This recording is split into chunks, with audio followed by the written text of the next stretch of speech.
जय हिंद प्यारे बच्चों। मैं डॉक्टर उमा पांडे स्वागत करती हूँ आपके इंस्टा संस्कृत में।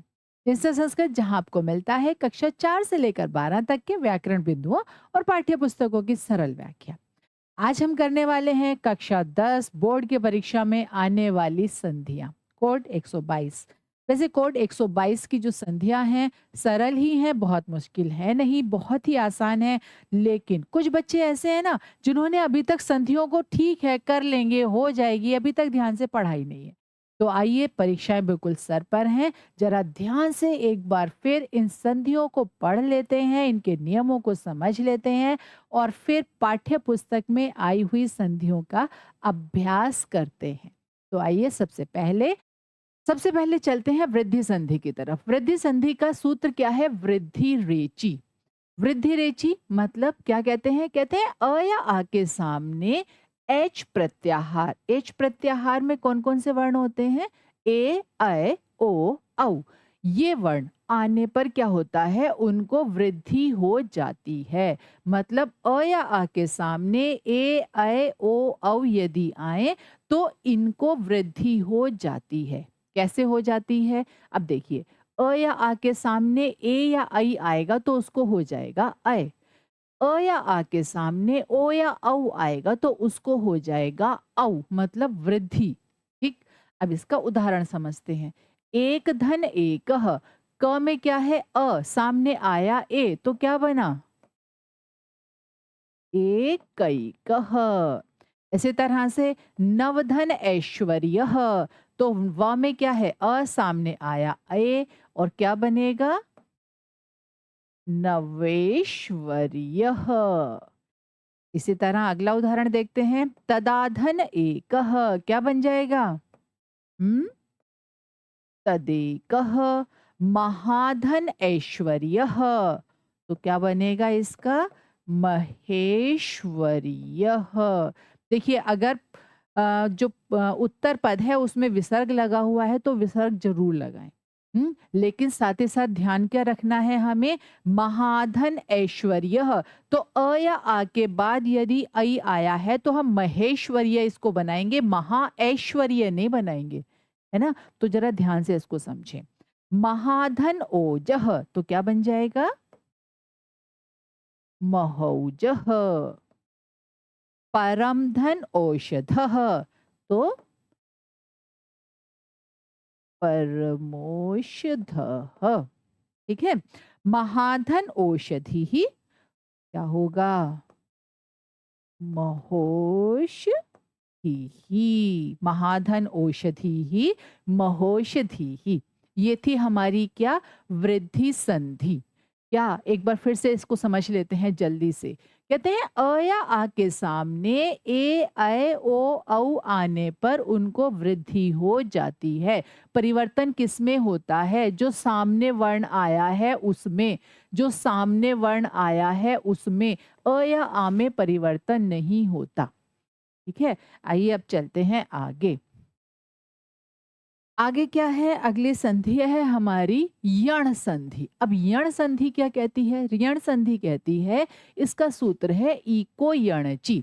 इको यणची मतलब इक प्रत्याहार। इक प्रत्याहार कौन कौन से होते हैं? ई, उ, री और ली। मतलब ये या फिर इनका जो दीर्घ स्वर होगा वो। जैसे ई, उ, री और ली ह्रस्व स्वर ही होता है ना? तो क्या हो जाएगा? ई और यहाँ पर ई, उ, री और लरी। तो इनके सामने कोई भी असमान स्वर आने पर क्या होगा? उसको यण प्रत्याहार हो जाता है। मतलब ई या ई को हो जाएगा य, उ या उ को हो जाएगा व, री या री को हो जाएगा र और लरी को हो जाएगा ल। तो ये इसमें परिवर्तन होगा। अब आते हैं इसके उदाहरण की तरफ। उदाहरण एक बार फिर से इसके समझ लेते हैं, पहले इसके नियम को। ई या ई के सामने असमान स्वर आने पर यहाँ परिवर्तन किस में होगा? पूर्व पद के अंतिम वर्ण में परिवर्तन होगा। तो ई या ई को हो जाएगा य। उ या उ के सामने असमान स्वर आने पर उसको हो जाएगा व। किसको? उ या उ को। री या री के सामने क्या होगा? री या री के सामने असमान स्वर आने पर उसको हो जाएगा र। किसको होगा? री या री को। री के सामने असमान स्वर आने पर उसको हो जाएगा ल। ठीक है। अब जरा इसके उदाहरण समझ लेते हैं। अति धन अधिकः। अब देखिए अति, यहाँ पर पूर्व पद का अंतिम वर्ण क्या है? ई। ई है ना। अब इसके सामने आया है अ। अब नियम के अनुसार ई के सामने अ आया आसमान स्वर, तो उसको क्या हो जाएगा? य। अति धन अधिकः क्या बनेगा शब्द? अत्यधिकः। ठीक है।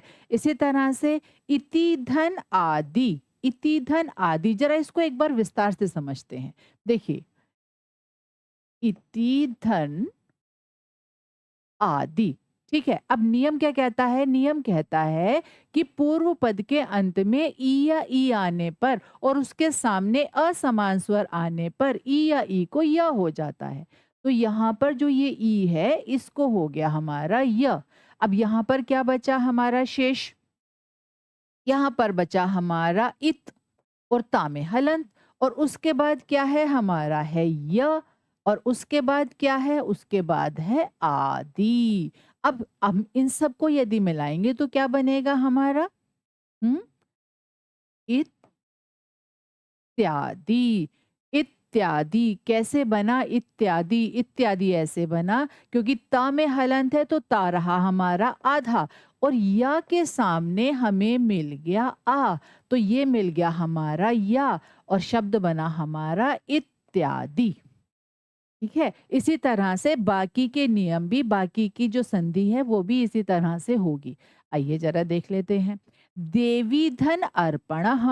देवी, देवी के ई को क्या हो जाएगा नियम के अनुसार? य, और शब्द क्या बनेगा? देव्यर्पण। देवी धन अर्पण, देव्यर्पण। इसी तरह से देवी धन आघात, तो क्या होगा? देव्याघातः। ये हुआ हमारा ये उदाहरण। आइए थोड़े से और उदाहरण देखते हैं इसके, थोड़े से और वर्णों से संबंधित।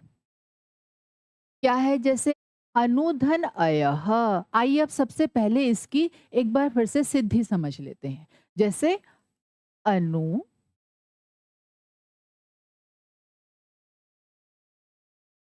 अनुधन अयः। अब देखिए नियम क्या कहता है? नियम कहता है कि यदि उ या उ के सामने कोई भी भिन्न स्वर आए तो उ या उ को क्या हो जाएगा? व। तो अनु के उ को हो जाएगा हमारा व। यहाँ पर क्या शेष बचा? यहाँ शेष बचा अन। अब यहाँ पर है व और सामने क्या बचा हुआ है हमारे पास? अयः। अब हम इसको मिला देंगे।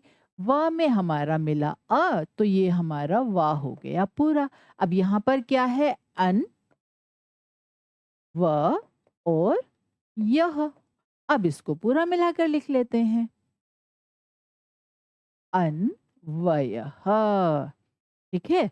समझ आया कैसे हुआ? देखिए अनु धन अयः, अनु के उ को हुआ व।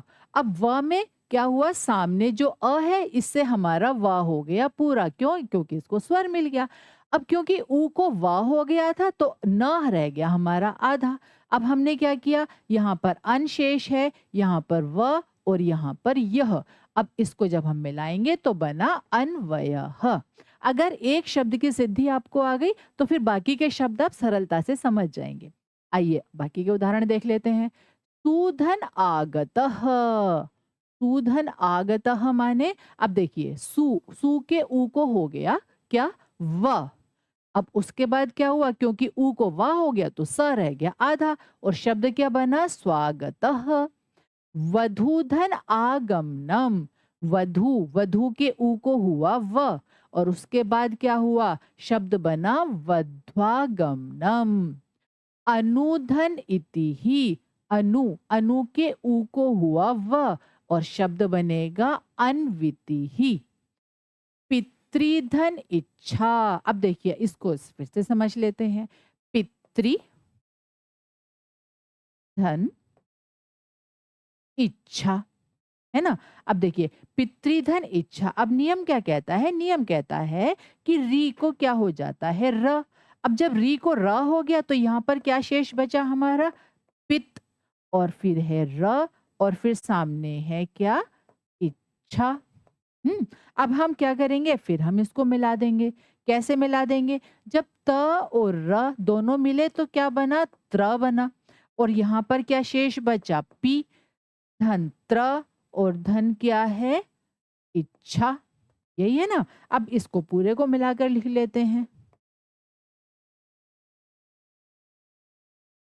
पितृच्छा, ये बना हमारा शब्द। ठीक है?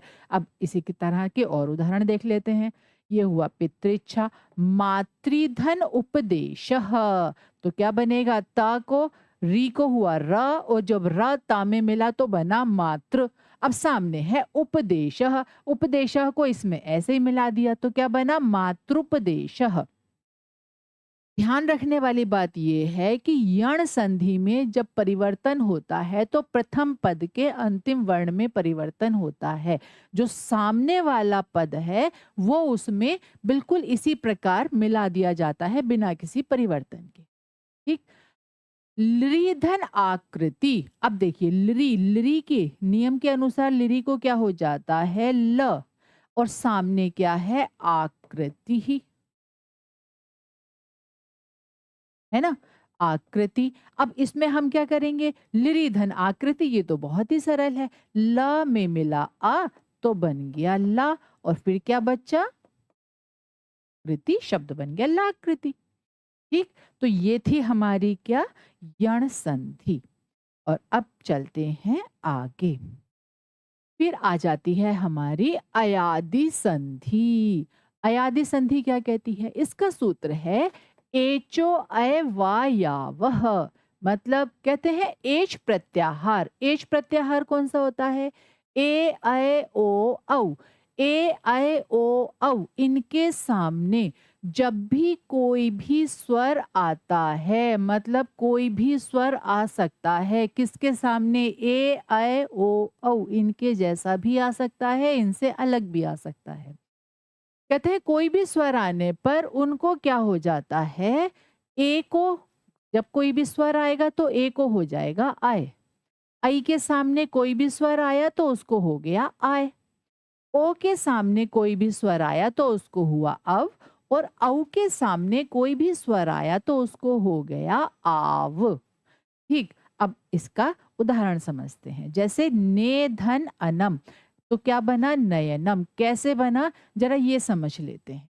ने धन अनम। ठीक है। नियम क्या कहता है? नियम कहता है ए के सामने कोई भी भिन्न स्वर आए तो उसको क्या हो जाता है? उसको हो जाता है अय। अब यहाँ पर क्या है? न, और न के सामने क्या है? ए, है ना? तो ए को क्या हो गया हमारा?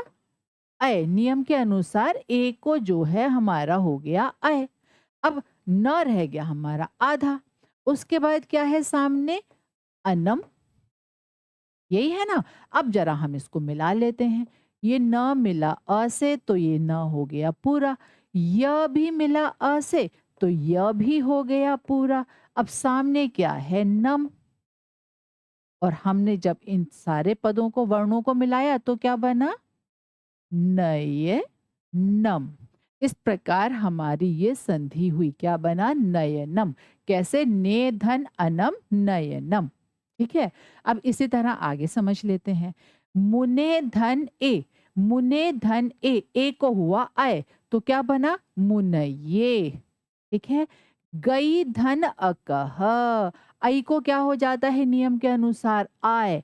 तो गई के आई को हुआ आय, और सामने है अक, और इसको जब मिलाया तो बना गायकः। गई धन अनह, गई के आई को हुआ आय, और अनह को उसमें मिलाया तो बना शब्द हमारा गायनः। ठीक है। और अब देखते हैं आगे थोड़ा से और उदाहरण। क्या है? पोधन अनह। अब देखिए पोधन अनह, पोधन अनह। अब देखिए नियम के अनुसार ओ को हो गया हमारा अव। यहाँ पर क्या शेष बचा? यहाँ पर शेष बचा प, और उसके बाद क्या है हमारा? अनह। अब इसको मिलाकर लिख लेते हैं। प मिला अ से तो बन गया प पूरा, व मिला भी अ से तो ये भी बन गया पूरा, और ये न तो अपने आप में पूरा है ही। अब इसको हमने मिला दिया तो शब्द क्या बना हमारा? पवनः। कैसे? एक बार फिर से समझेंगे। पोधन अनः, ओ को हुआ अव, और उसके बाद हमने क्या किया? इस सबको मिला दिया। कैसे? प जब हमारा मिला अ से तो प पूरा हुआ, व मिला अ से तो व पूरा हुआ, और नः तो ये बन गया हमारा पवनः। इसी तरह से अन्य शब्दों को देख लेते हैं। जैसे हो धन अनः, तो हो, ओ को क्या हुआ? अव, और क्या बना शब्द हमारा? हवनः। इसी तरह से पौधन अकह, क्या होगा? पौधन अकह। अब देखिए औ को नियम के अनुसार हो जाता है आव। अब यहाँ पर है प, धन आव और धन अकह। अब इस सबको मिला लिया हमने, क्या बना? हम्म, पा धन व धन कह,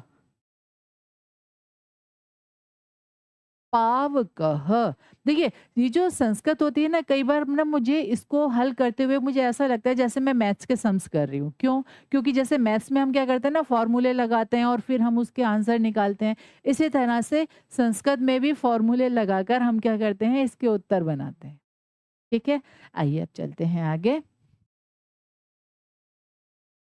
आगे क्या है? आगे है पूर्व रूप संधि। पूर्व रूप संधि बड़ी ही सरल संधि है। बस थोड़ा-सा एक बार समझ लेते हैं ध्यान से। बहुत सरल है, और इस पूर्व रूप संधि का आगे हमारी जो व्यंजन संधि या विसर्ग संधियाँ हैं, उसमें भी प्रयोग होता है। समझ लेते हैं ज़रा कैसे? पदांत ए ओ, मतलब पदांत, मतलब पद के अंत में, पहले पद के अंत में, पहला पद जो प्रथम पद, जो पूर्व पद जिसको कहते हैं पहले पद के अंत में ए हो या ओ हो तो क्या होता है, और उसके सामने अ हो तो क्या हो जाता है? ए या ओ के सामने अ आने पर उसको अवग्रह हो जाता है। कैसे अवग्रह हो जाता है भाई? अब जरा इसका उदाहरण समझ लेते हैं। जैसे हरे धन अत्र, हरे ए के सामने जब अ आया तो उसको जब हमने संधि की तो क्या बन गया? हरेत्र, मतलब अ को हो गया अवग्रह। इसी तरह विष्णोधन अत्र, ओ के सामने जब अ आया तो अ को हो गया अवग्रह और शब्द बना हमारा विष्णोत्र। इतनी सरल संधि। अब चलते हैं आगे, देखें। पर सवर्ण संधि, इसको जरा ध्यान से समझते हैं। बहुत मुश्किल तो नहीं है, पर थोड़ा ध्यान से पढ़ने वाली है। क्यों? क्योंकि थोड़ी सी ट्रिकी है, ट्रिकी भी नहीं है। थोड़ा सा इसको ध्यान से समझेंगे तो थोड़े से इसके जो नियम है वो एक बार समझ में आ जाएंगे, है ना? क्या कहते हैं? कहते हैं यदि अनुस्वार से परे वर्गीय व्यंजन, मतलब कहते हैं यदि अनुस्वार, जैसे यहाँ पर है ये अनुस्वार वर्ण है ना? तो कहते हैं यदि कहीं पर भी ऐसा हो कि किसी अनुस्वार वर्ण के सामने, परे माने सामने, कोई भी वर्गीय व्यंजन हो। वर्गीय व्यंजन माने वर्ग में रहने वाला व्यंजन। कौन कौन से वर्ग होते हैं? कवर्ग, चवर्ग, टवर्ग, तवर्ग और पवर्ग, ये होते हैं वर्ग। और इनमें जितने भी व्यंजन होते हैं, यहाँ पर उन्हीं व्यंजनों के बारे में बात की जा रही है। तो क्या कहते हैं? कहते हैं यदि अनुस्वार से परे वर्गीय व्यंजन हो तो अनुस्वार अथवा पांचवा वर्ण होता है, तो मतलब उसको हम क्या करते हैं? उसको अनुस्वार हो जाता है या पांचवा वर्ण हो जाता है। कैसे हो जाता है? अब जरा इसको भी समझ लेते हैं। जैसे सह विद्यालयम गच्छति, अब देखिए यहाँ पर क्या है? म है ना? लेकिन जब हम इसका संधि लगाकर लिखेंगे, संधि बनाकर लिखेंगे, तब क्या बनेगा? सह विद्यालयम और गच्छति। क्या हुआ यहाँ पर? यहाँ पर ये जो म था, इसको अनुस्वार हो गया। क्यों हो गया? क्योंकि इसके सामने एक व्यंजन था और कौन से वर्ग का था? कवर्ग का था, है ना? अब क्या कहते हैं? अब कहते हैं कि यदि या तो उसको अनुस्वार होता है या पांचवा वर्ण होता है। ये तो हुआ अनुस्वार, अब पांचवा वर्ण कैसे होगा ये भी समझ लेते हैं। सह विद्यालयं गच्छति। मतलब हम इसको ऐसे भी लिख सकते हैं। कैसे लिख सकते हैं? सह विद्यालयं गच्छति। मतलब क्योंकि यहाँ पर ग है तो कवर्ग का पांचवा वर्ण इसको हो जाएगा। किसको? अनुस्वार को। किस अनुस्वार को? ये जो अनुस्वार है या ये जो म है, इसको क्या होगा? जो सामने वर्ण है उसी के वर्ग का पांचवा वर्ण हो जाएगा। सह विद्यालयं गच्छति, ये बनेगा इसका संधि युक्त शब्द। ठीक है, अब आ जाते हैं इसके दूसरे नियम पर। कहते हैं यदि अनुस्वार के बाद अवर्गीय वर्ण, मतलब पहले तो था भाई कोई वर्गीय वर्ण हो, ठीक है समझ लिया। अब क्या कहता है? यदि अनुस्वार के बाद कोई अवर्गीय वर्ण हो, जैसे य से लेकर ह तक, य र ल व ह, तो अनुस्वार वैसे ही रहता है। कैसे रहता है भाई? जैसे सह चित्रम रचयति, तो क्या बन जाएगा? सह चित्रम रचयति। मतलब देखिए ये म को क्या हुआ? अनुस्वार। अब अंतर क्या हुआ इसको समझते हैं। ऊपर क्योंकि वर्गीय व्यंजन था तो वर्गीय व्यंजन में हमें दो छूट मिली, दो तरह के नियम हमारे सामने आए। हमने माँ को अनुस्वार बना के लिख दिया और यदि हमारा मन हुआ हमने इसको भी मिला के लिख दिया पांचवें वर्ण के साथ में। लेकिन कहते हैं यदि अवर्गीय व्यंजन होगा तो बस अनुस्वार ही होगा, फिर हम उसको मिलाकर नहीं लिख सकते, फिर संधि बस यहीं तक सीमित रहेगी इसकी। ठीक है, अब आ जाते हैं इसके तीसरे नियम पर। यदि अनुस्वार अपदांत हो, अपदांत पद, पद किसको कहते हैं? पद होता है वर्णों का समूह मतलब शब्द, और जो शब्द जब किसी वाक्य में प्रयोग किया जाता है तब वो पद कहलाता है। अब क्या कहते हैं? कहते हैं यदि अनुस्वार अपदांत हो, मतलब किसी पद के अंत में ना हो, एक ही वर्ण में हो, तो वर्गीय वर्ण परे होने पर उसके स्थान पर नित्य पांचवा वर्ण होता है। मतलब यदि अनुस्वार वर्ण जो है वो अपदांत है, जैसे यहाँ पर है चम, तो यहाँ पर एक ही वर्ण है, इसके ऊपर क्या है? अनुस्वार है। और फिर क्या कहते हैं कि सामने कोई वर्गीय वर्ण हो, जैसे यहाँ पर है च, ये भी वर्ग का वर्ण है, तो कहते हैं उसके स्थान पर नित्य पांचवा वर्ण होता है। मतलब निश्चित रूप से हम पांचवा वर्ण ही लिखेंगे, फिर हम उसको मर्जी नहीं है ऊपर वाले नियम की तरह से कि चाहा तो हमने उसका अनुस्वार रहने दिया और चाहा तो मिला के लिख दिया। तो यहाँ पर क्या हो जाएगा? यहाँ पर हो जाएगा सह पालकः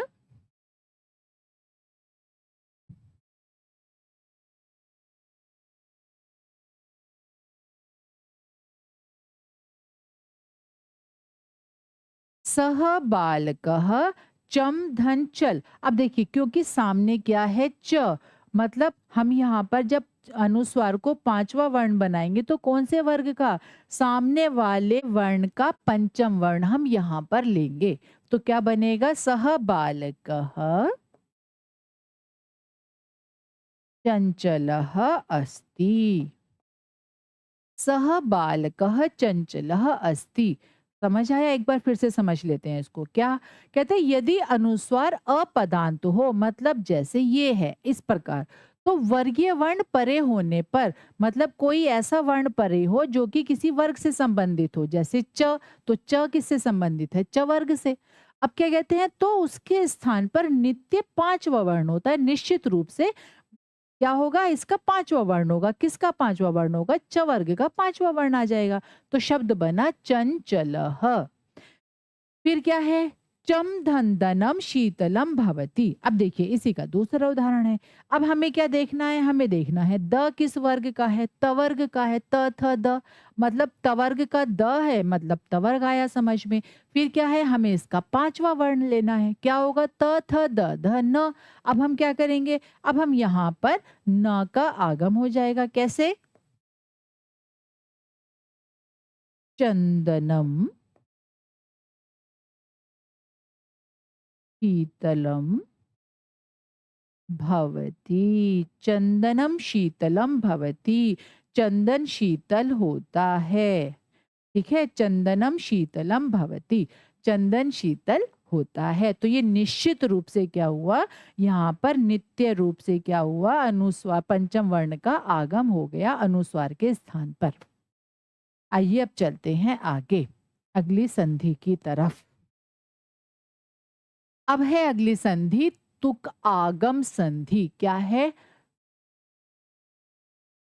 तुक आगम। जब तुक आगम हुआ तो इसमें भी संधि हो गई और शब्द बन गया तुगागम। कौन सी संधि है, कौन सी संधि है, अपने ही वर्ग का तीसरा वर्ण हो गया है क को, आगे आने वाली है तब बात कर लेंगे।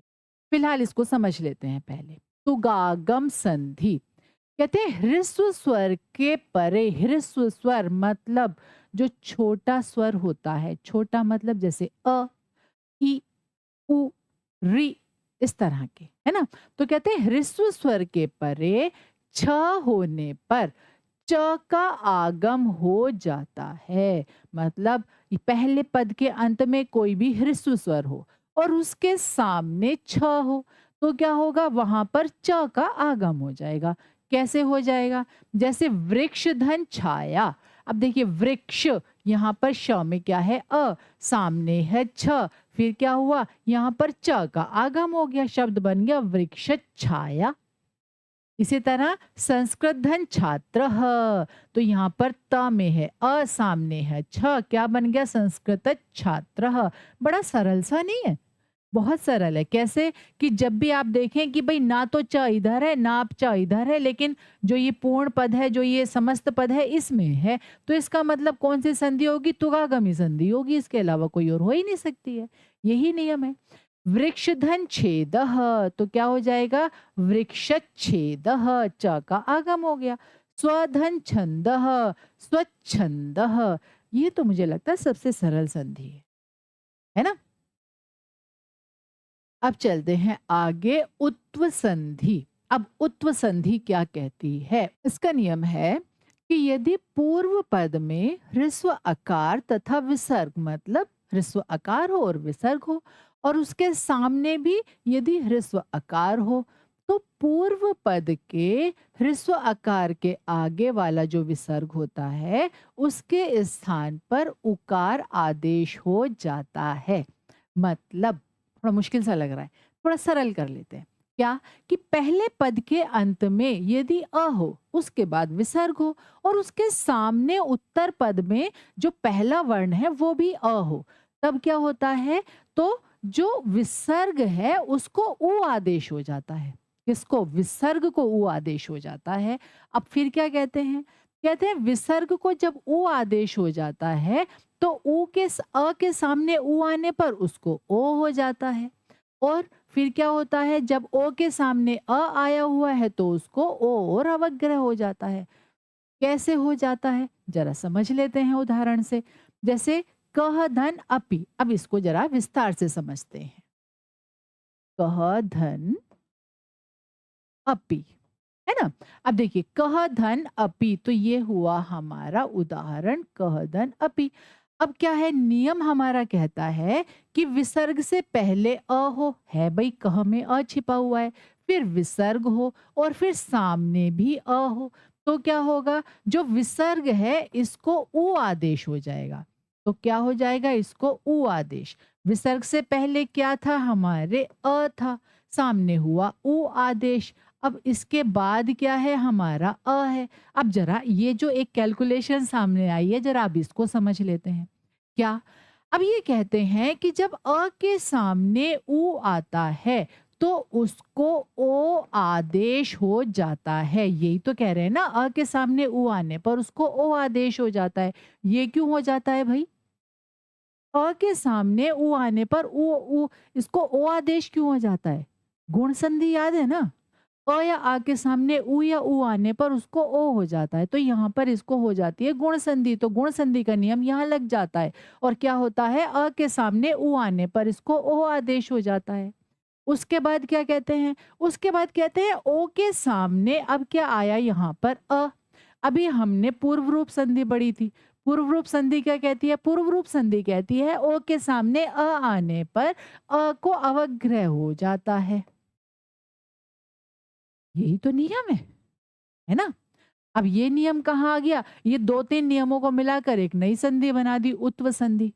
क्या है इसमें? अगर हम देखें तो इसमें 2 नियम हमारे मिलते हैं। एक गुण संधि का नियम मिल जाता है और एक किसका मिल जाता है? एक पूर्व पूर्व रूप संधि का मिल जाता है। लेकिन इसमें एक विशेषता और है, क्या? कि यहाँ पर विसर्ग है, इसलिए ये उत्व संधि है। विसर्ग के कारण इसको उत्व संधि कहा गया है ना? अब इसका उदाहरण और समझ लेते हैं जरा। कह धन अपि विसर्ग को हुआ उ को हुआ नियम के अनुसार ओ, और ओ के बाद जब अ आया तो उसको बन गया अवग्रह, और शब्द बना हमारा क्या? कोपी। यही हुआ ना? अब इसी तरह से रामः धन अवदत्, तो क्या हुआ? विसर्ग को हुआ ओ, और सामने क्या आया? अ, तो आ को हो गया अवग्रह, शब्द बन गया रामो वदत्। रामः धन अयम, विसर्ग को हुआ उ को हुआ ओ, और शब्द बना रामोयम। इतना कुछ जो आपको बताया है ये समझने के लिए बताया है। आपको यदि संधि विच्छेद करने के लिए आता है या इसका समस्त पद बनाने के लिए आता है, तब आपको ये कोई नियम, ये कोई विस्तार वहां पर बताने की आवश्यकता नहीं है। आपको सिर्फ और सिर्फ क्या देखना है कि पहले पद के अंत में अ है, बाद में विसर्ग है और सामने भी अ है। तो मतलब क्या हो जाएगा यहाँ पर? विसर्ग को ओ हो जाएगा और सामने वाले अ को अवग्रह हो जाएगा। सिर्फ आपको यहाँ इतना याद रखना है। ठीक है? अब इसका और उदाहरण देख लेते हैं जरा। क्या है? रामः धन अयम, तो ये बना रामोयम। अब इसका एक नियम और आ जाता है। क्या कहता है दूसरा नियम? इसका नियम कहता है कि ह्रस्व आकार के बाद हश, हश मतलब किसी भी वर्ग का तीसरा, चौथा, पांचवा, य, र, ल, व और ह, मतलब इनमें से कोई भी वर्ण हो। अभी तक क्या हो रहा था? ऊपर जो हमने उदाहरण देखे, इनमें सामने क्या था? स्वर आ रहा था। तो क्या हो रहा था? उस स्वर को, मतलब उस अ को क्या हो जा रहा था? अवग्रह हो जा रहा था। लेकिन अब दूसरा नियम हमसे क्या कहता है? दूसरा नियम ये कहता है कि यदि ह्रस्व आकार के बाद हश, हश मतलब किसी भी वर्ग का तीसरा, चौथा, पांचवा वर्ण, या फिर ह, य, व, र, ल मतलब ह, य, र, ल, व इनमें से कोई भी वर्ण हो, तब क्या होगा? ह्रस्व आकार के विसर्ग के स्थान पर अ धन ओ मतलब ओ तो हो जाएगा, अ और उ को मिलाकर ओ तो होगा, लेकिन जो बाद वाला वर्ण है उसमें परिवर्तन नहीं होगा। कैसे? शिवः धन वंद्यः। अब देखिए, शिवः,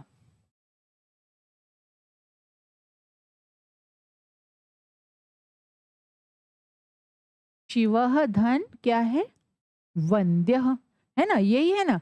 शिवः धन वंद्यः। अब यहाँ पर कहते हैं कि जो विसर्ग है इसको ओ तो होगा, है ना? अब यहाँ पर क्या है? शिव धन ओ, और लेकिन जो सामने वाला वर्ण है, सामने वाला जो पद है, यहाँ कोई परिवर्तन नहीं होगा।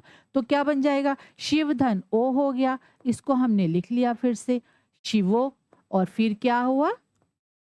वंद्या। फिर हम इसको इस तरह से लिखें। ठीक है? अब इसके उदाहरण समझ लेते हैं। रामः धन हसति, रामो हसति। बालः धन याति, बालो याति। बुधः धन लिखति, बुधो लिखति। बालः धन रौति, बालो रौति। मतलब हमने यहाँ क्या किया? सिर्फ विसर्ग को ओ किया, सामने वाले पद में कोई परिवर्तन नहीं हुआ है। ठीक है? अब इसके बाद आती है हमारी रत्व संधि। अब रत्व संधि क्या कहती है? रत्व संधि कहती है कि यदि पूर्व पद के अंत में अ या आ को छोड़कर, उत्व संधि में क्या था? उत्व संधि में पूर्व पद में अ का होना जरूरी था, लेकिन रत्व संधि इससे क्यों अलग है? रत्व संधि कहती है कि पूर्व पद के अंत में अ या आ को छोड़कर क्या हो? अन्य स्वर हो और उसके बाद विसर्ग हो, तो उसके सामने क्या? अश मतलब कोई भी स्वर या व्यंजन आने पर क्या हो जाएगा? विसर्ग के स्थान पर र का आदेश हो जाएगा। पहले पद के अंत में अ या आ को छोड़कर कोई भी अन्य स्वर होना चाहिए और उसके बाद क्या होना चाहिए? कोई भी स्वर या व्यंजन उसके सामने आ जाए विसर्ग के, तो क्या होगा? विसर्ग के स्थान पर र आदेश होगा। जैसे मुनि ही धन इति। अब पूर्व पद में क्या है? पूर्व पद में है ई, है ना? पूर्व पद में क्या है? ई। उसके बाद है विसर्ग और फिर सामने है ई। तो मतलब ना तो हमारे क्या है? पूर्व पद में आ है ना आ है, आ या आ नहीं है। इसका मतलब क्या हुआ? इसका मतलब हुआ कि विसर्ग को होगा र और क्या बनेगा पद हमारा? मुनि रीति। मुनि ही धन इति मुनि रीति, विसर्ग को हो गया र। इसी तरह से भानु धन असौ। अब देखिए भानु पहले पद के अंत में है उ, ना अ है ना आ है, तो विसर्ग को हो जाएगा र और क्या बनेगा? भानु रसौ। तैहि धन आगतम, तो क्या बनेगा? तैरागतम। क्यों? क्योंकि यहाँ पर पहले पद के अंत में है आई, तो इसलिए विसर्ग को हुआ र। धेनु धन गच्छति धेनुर्गच्छति। एतैहि भक्षितम, तो क्या बना? एतैर भक्षितम। अब एक चीज का और ध्यान रखिएगा, क्या? कि देखिए जैसे यहाँ पर क्या है? सामने है अ, तो बना भानु रसौ, मतलब रा हो गया पूरा। क्यों रा पूरा हो गया? क्योंकि रा को मिल गया स्वर, तो ये रा हो गया पूरा। लेकिन जहां पर रा के सामने स्वर नहीं है, जैसे धेनु धन गच्छति, तो वहां पर रा को रेफ हो जाएगा, मतलब रा ऊपर चला जाएगा और वर्ण क्या पद क्या बनेगा? धेनुर गच्छति। फिर हम उसको इस तरह से लिखेंगे। अगर आपने र को नीचे लिख दिया तो वो गलत कहलाएगा, गलत हो जाएगा। आपको लगेगा मैंने तो संधि सही की है, लेकिन नंबर पूरा नहीं मिलेगा। निहिधन बलह, तो निहिधन बलह विसर्ग से पहले है ई और सामने है क्या? ब। तो यहाँ पर क्या हो जाएगा? विसर्ग को हो जाएगा र और शब्द बनेगा निर्बलह। उसके बाद आ जाती है विसर्ग लोप संधि। विसर्ग लोप संधि, वैसे इस संधि से संबंधित प्रश्न एक आध ही आता है, यदा कदा ही आता है, लेकिन फिर भी छोड़ तो सकते ही नहीं है ना, सिलेबस में है। और यदा कदा भी क्या पता आ ही जाए, एक भी आ गया तो एक नंबर तो है ही कम से कम पक्का। सारे तो नहीं आएंगे, लेकिन एक आध आ गया तो एक आध नंबर तो दे के ही जाएगा ना। तो इसलिए इसको भी जरा समझ लेते हैं। क्या कहता है इसका एक नियम? जो इसका पहला नियम है वो क्या कहता है कि यदि विसर्ग से पहले आ हो, विसर्ग से पहले क्या हो? आ, और उसके बाद विसर्ग के बाद कोई भी स्वर हो, या फिर किसी भी वर्ग का तीसरा चौथा पांचवा वर्ण हो, या फिर य र ल व ह हो, मतलब ये तो सारी चीजें आ गई। कोई भी स्वर आ गया, किसी वर्ग का तीसरा चौथा पांचवा वर्ण आ गया, या फिर य र ल व ह आ गया। तो कहते हैं इनमें से कोई भी वर्ण हो तो विसर्ग का लोप हो जाता है। मतलब कुछ नहीं करना है, बस विसर्ग का लोप हटा, मतलब विसर्ग को हटाकर उसको दोबारा से लिख देना है शब्दों को। जैसे देवाहा जयंती। अब देखिए देवाहा विसर्ग से पहले क्या है? आ, नियम के अनुसार, और उसके बाद है हमारा ज, मतलब किसी वर्ग का तीसरा वर्ण, च छ ज। तो क्या होगा? हमने जब इसका समस्त पद बनाया या जब हमने इसकी संधि की पदों में, तो शब्द बन गया देवा जयंती। हो गई संधि। विसर्ग हटा के वापस से हमने इसको ठीक तरह से ऐसे लिख दिया, छात्राः नमन्ति छात्रा नमन्ति।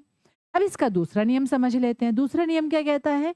कहते हैं यदि विसर्ग से पहले अ हो, ऊपर क्या था? आ हो, यहाँ पर क्या कहते हैं? अ हो, और विसर्ग के बाद अ से भिन्न कोई वर्ण हो, मतलब विसर्ग के पहले अ हो और विसर्ग के बाद में अ से भिन्न कोई वर्ण, मतलब कहते हैं अ से अलग कोई भी वर्ण हो सकता है वो। तो विसर्ग का लोप हो जाता है। मतलब विसर्ग से पहले अ हो लेकिन विसर्ग के बाद में अ ना हो, तो विसर्ग का लोप हो जाता है। कैसे? जैसे कृष्णः धन एति, विसर्ग से पहले है अ, सामने है ए, तो क्या हो जाएगा? कृष्णः एति। बस विसर्ग हटाया, वापस से हमने इसको ऐसे ही लिख दिया। अर्जुनः उवाच, अर्जुनः उवाच, न विसर्ग से पहले है अ, मतलब न में छिपा हुआ है, सामने है उ, तो क्या हुआ? अर्जुन उवाच, हो गया। अब इसका आता है तीसरा नियम। तीसरा नियम क्या कहता है? कहते हैं यदि सह और एषः ये दोनों शब्द विशेष रूप से दिए गए हैं। क्या कहते हैं? यदि सह और एषः के पश्चात अ को छोड़कर कोई भी स्वर या व्यंजन हो, मतलब सह और एषः, इनके बाद में, इनके सामने अ को छोड़कर कोई अन्य स्वर या व्यंजन आ जाए, तो क्या होगा? सह और एषः में स्थित जो विसर्ग है उसका लोप हो जाता है। मतलब सह के और एषः इन दोनों के विसर्ग का लोप हो जाता है यदि अ को छोड़कर कोई अन्य स्वर या व्यंजन इनके सामने आता है। जैसे एषः विष्णु, तो एष विष्णु, सह शंभु, स शंभु। बस नियम याद होना चाहिए, वरना इस संधि में ऐसा कुछ है नहीं, सरल ही है। बस नियमों को लेकिन ध्यान से पढ़ना है। अब आते हैं सत्व संधि की तरफ। सत्व संधि क्या कहती है? सरल है, बस ध्यान से समझना है। क्या कहती है? कहती है विसर्ग हो, पहले पद के अंत में विसर्ग हो, और फिर च, छ या श, इनमें से कोई भी वर्ण हो, तो विसर्ग को श हो जाता है। कैसे? निहिधन चल। अब देखो निहिधन चल, तो यहाँ पर क्या है? हमने देखा विसर्ग, और उसके बाद क्या है? आया है च। तो विसर्ग के बाद आया क्योंकि च, तो विसर्ग को क्या हो जाएगा? विसर्ग को हो जाएगा श, और शब्द बनेगा निश्चल। अगर यहाँ विसर्ग है तो यहाँ भी हम विसर्ग लगा, तो निहिधन चलः निश्चलः। ठीक है, दूसरा उदाहरण देख लेते हैं। रामः धन शेते, तो यहाँ पर क्या है? विसर्ग, और विसर्ग के सामने है श, है ना? अब नियम क्या कहता है? विसर्ग के सामने श आने पर उसको क्या हो जाता है? उसको श हो जाता है। तो क्या बना? रामश्येते। ठीक, सरल है। दूसरा नियम क्या कहता है? कहते हैं विसर्ग के सामने ट, ठ या श, षटकोण वाला श आने पर विसर्ग को भी क्या हो जाता है? श हो जाता है। इसका उच्चारण कैसे होता है? श। तो क्या होता है? रामः धन टीकते। अब रामः विसर्ग के सामने आया ट, तो क्या हो जाएगा? इस विसर्ग को क्या होगा? श हो जाएगा। रामश टीकते। रामः धन षष्ठः, तो क्या हो जाएगा? रामषष्ठः। जब ये वाला, यदि यदि ये वाला पद आ जाए ना संधि करने के लिए, तो ये मत सोचना इतने सारे श, 1 2 3 एक साथ आ गए हैं। आ रहे हैं नियम के अनुसार, तो सही तरह से लिख कर आना। तीसरा नियम कहता है क्या? विसर्ग के सामने त, थ या स आने पर विसर्ग को भी क्या हो जाता है? स हो जाता है। जैसे विष्णु धन त्राता, मतलब विष्णु, यहाँ पर क्या है? विसर्ग के सामने आया त, तो इसके नियम के अनुसार क्या हो जाएगा? विसर्ग को भी हो जाएगा स, और शब्द बना विष्णुस्त्राता। निहिधन संदेह, तो विसर्ग के सामने आया स, और नियम के अनुसार इसको हो गया स, तो शब्द बना निस्संदेह। ठीक है, और अब चलते हैं आगे। क्या कहती है? आगे आती है हमारी जशत्व संधि। जशत्व संधि क्या कहती है? जशत्व संधि, जशत्व संधि कहती है कि व्यंजन वर्गों के प्रथम वर्ण के सामने, मतलब व्यंजन वर्गों के, व्यंजन वर्ग कौन कौन से होते हैं? कवर्ग, चवर्ग, टवर्ग, तवर्ग और पवर्ग, ये होते हैं व्यंजन वर्ग। अब क्या कहते हैं? कहते हैं व्यंजन वर्गों के प्रथम वर्ण के सामने, उन सारे वर्गों का पहला वर्ण, किसी भी वर्ग का पहला वर्ण, उनके सामने कोई भी स्वर आ जाए, या किसी वर्ग का तीसरा चौथा वर्ण आ जाए, या फिर य, र, ल, व, ह आ जाए, तब क्या होता है? उस प्रथम वर्ण को अपने ही वर्ग का तीसरा वर्ण हो जाता है। तीसरा वर्ण कौन सा? मतलब देखिए, अगर अगर च है तो उसको ज हो जाएगा, प है तो उसको ब हो जाएगा, क है तो उसको ग हो जाएगा, ट है तो उसको ड हो जाएगा और त है तो उसको द हो जाएगा। ये है इसका नियम। एक बार फिर से समझते हैं जरा ध्यान से। क्या कहते हैं? कहते हैं व्यंजन वर्गों के प्रथम वर्ण के सामने, किसी भी वर्ग के प्रथम वर्ण के सामने किसी वर्ग का मतलब पहले कोई स्वर आ जाए या किसी वर्ग का तीसरा या चौथा वर्ण आ जाए या फिर य र ल व ह आ जाए, तो क्या होगा? वो जो प्रथम वर्ण है उसको अपने वर्ग का तीसरा वर्ण हो जाता है। अब इसका उदाहरण समझ लेते हैं। क्या? वाग्धन ईशः। अब देखिए, वाग्धन ईशः प्रथम वर्ण है क, अब इसको अपने वर्ग का तीसरा वर्ण हो जाएगा ग, तो क्या बनेगा? वागीशः। जगत धन ईशः त, त को हो गया द, तो क्या बना? जगदीशः। षट धन आननः, षट ट को हो गया ड, तो क्या बना? षडाननः। दिक धन अंबरः, क को फिर से हो गया ग, तो क्या बना? दिगंबरः। अच धन अंतः, च को क्या हुआ? ज और बना अजंतः। षट धन दर्शनम, तो क्या हुआ? ट को बन जाएगा ड और बन जाएगा षड दर्शनम। दिक धन गजः, दिक इसको हुआ ग, है ना? क को हो गया ग, है ना? तो क्या बन जाएगा? क को हो गया ग, तो क्या बन जाएगा? दिग्गजः। बस ध्यान रखने वाली बात क्या है? ध्यान रखने वाली बात ये है कि अगर सामने स्वर है तो वो जो बना है वर्ण, वो क्या होगा? वो पूरा आ जाएगा सामने, स्वर उसमें मिल जाएगा, वो उस वाले वर्ण को पूरा कर देगा। लेकिन अगर सामने व्यंजन है तो जो वर्ण परिवर्तित हुआ है उसके नीचे हलंत लगाकर लिखेंगे। उसको हम क्या करेंगे? हम नीचे हलंत लगाएंगे और फिर उसको पूर्ण पद में लिखेंगे, पूरे शब्द में हम लिखेंगे। देखिए, जैसे षड दर्शनम दिग्गजः, ठीक है? अनुनासिक संधि, जिसको वर्गीय प्रथम वर्णस्य पंचम वर्णे परिवर्तनम भी कहा जाता है। ठीक है? इसका नियम, किसी वर्ग के, अब देखिए सबसे पहले आता है वर्ग। वर्ग क्या होता है? जब हम स्वर और व्यंजन सीख रहे थे तब आपको बताया था कि व्यंजनों के 5 वर्ग होते हैं। कौन कौन से? क वर्ग, च वर्ग, ट वर्ग, त वर्ग और प वर्ग। याद आया? है ना? जिन्हें स्पर्श व्यंजन भी कहा जाता है, उन्हीं वर्ग की बात हो रही है।